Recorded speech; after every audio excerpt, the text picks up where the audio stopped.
જિલ્લા આરોગ્ય શાખા ભરૂચ દ્વારા પીસી એન્ડ પીએનડીટી એક્ટ 1994 અંતર્ગત જિલ્લાના ખાનગી તબીબો માટેનો વર્કશોપ હોટલ રિજેન્ટા સેન્ટ્રલ ખાતે યોજવામાં આવ્યો હતો। પીસી એન્ડ પીએનડીટી એક્ટ 1994 એક્ટ હેઠળ સરકારી સેવાઓ તથા તેના નિયમો વિશે અધિક જિલ્લા આરોગ્ય અધિકારી ડોક્ટર જે.એસ. દુલેરાએ ભરૂચ જિલ્લાના પ્રાઇવેટ પ્રેક્ટિસ કરતા ગાયનેકોલોજીસ્ટ અને રેડિયોલોજીસ્ટ ડોક્ટરોનો પીસીપીએનડીટી 1994 એક્ટ હેઠળ વર્કશોપ યોજ્યો હતો।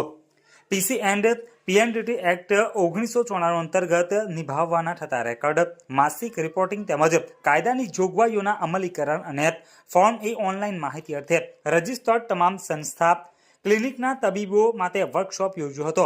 ઉપરોક્ત વિગતોથી તમામને માહિતગાર કરવામાં આવ્યા હતા, જેમાં મુખ્ય જિલ્લા આરોગ્ય અધિકારી ડોક્ટર જે.એસ. દુલેરા, મેડિકલ કોલેજના આસિસ્ટન્ટ પ્રોફેસર, ઇન્ડિયન મેડિકલ એસોસિએશનના પ્રમુખ, જિલ્લા આરસીએચઓ સહિત મોટી સંખ્યામાં ખાનગી તબીબો પણ ઉપસ્થિત રહ્યા હતા।